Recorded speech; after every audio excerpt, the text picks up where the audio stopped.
This portion of the news brought to you by McDonald's. McDonald's, I'm loving it. President of the Trade Union Congress, Obie Ferguson, says he plans to appeal a ruling handed down by Justice Ian Winder that prohibits the Bahamas Nurses Union, the Customs and Immigration Allied Workers Union, and the Bahamas Educators Managerial Union from taking industrial action. Now, the ruling indicates that the striking unions have matters before the tribunal, and until those matters are cleared, they cannot participate in any industrial action. Ferguson says they are reviewing this. The tribunal doesn't have the authority to impose terms where there's a general dispute.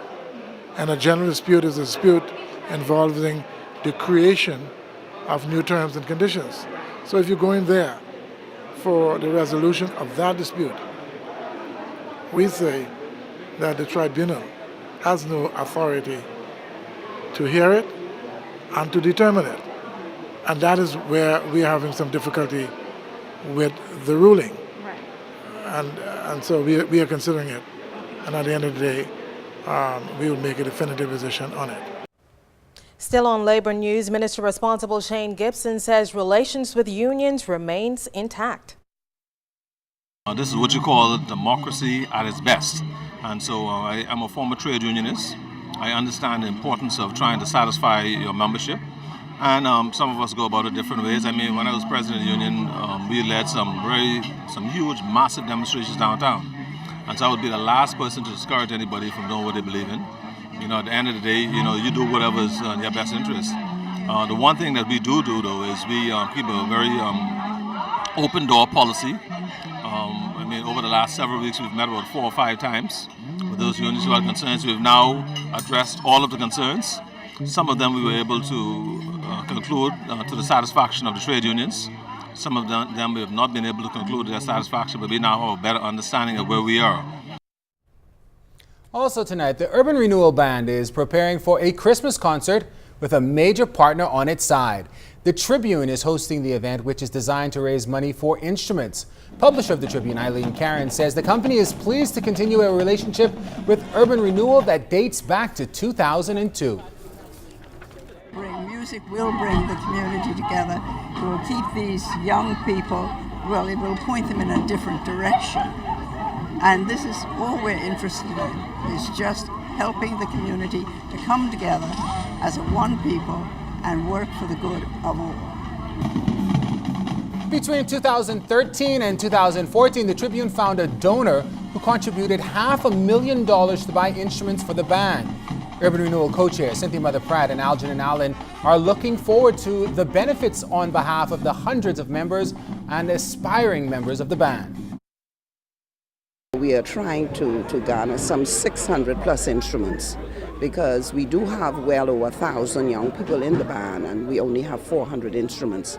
And as you can see today, it's growing. I believe this represents a significant appreciation of all of the Bahamas, of the Urban Renewal Band, of its transformative, its redemptive aspects for young people in our country.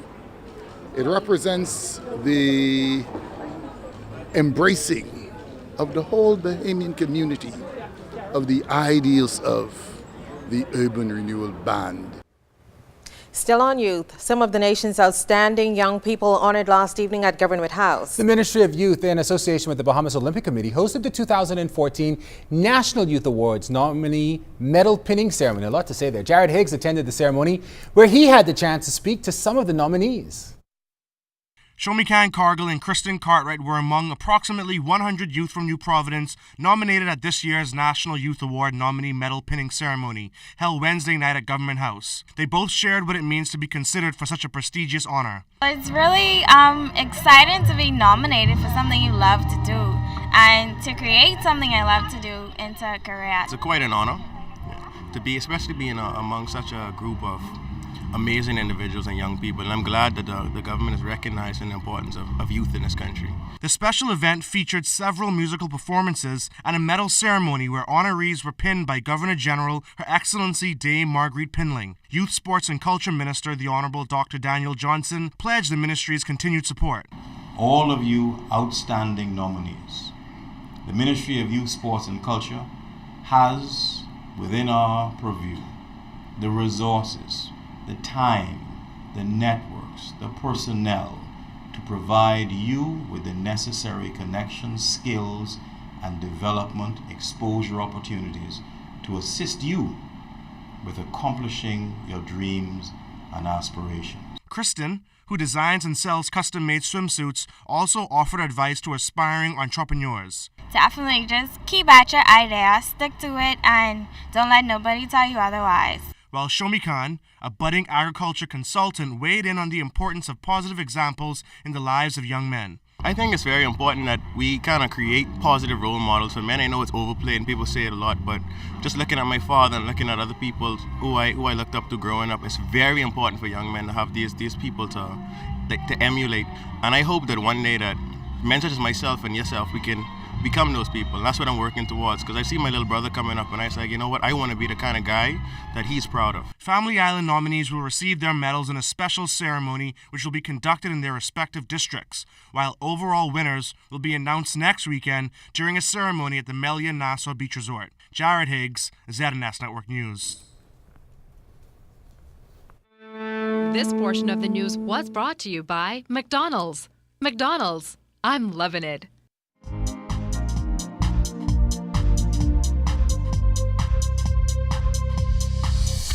This is your Royal Fidelity Business News. I'm Charisma Robinson. The Bahamas Investor magazine helping to deliver the message that the Bahamas is the jurisdiction to do business, as a high-powered government delegation makes its pitch to entice some of Asia's wealthiest individuals to these shores. Representatives of the Ministry of Financial Services and Investments and the Bahamas Financial Services Board arrived in China on Sunday for the start of a 17-day business trip to Hong Kong, Shanghai, and Beijing. Financial Services Minister Ryan Pinder took 1,000 copies of the magazine to disseminate to the Asian market. Officials from the Ministry of Tourism, Nassau Airport Development Company, and Nassau Paradise Island Promotion Board recently participated in the 2014 Rural Routes Forum in Chicago, Illinois. The group met with their global airline, airport, and tourism promotions colleagues to discuss new route development opportunities. Tourism Senior Director of Airlift Development Tyrone Sawyer stated that Bahamar generated tremendous interest at the forum. And in international business news, advances in climate change science could be creating a huge legal liability for major Canadian energy companies, especially from foreign judgments being enforced there. A Canadian Centre for Policy Alternatives and West Coast Environmental Law study released today joins a growing body of research considering how the law might be used to recoup the cost of climate change from companies that contribute to it. And that's your Royal Fidelity Business News. I'm Charisma Robinson.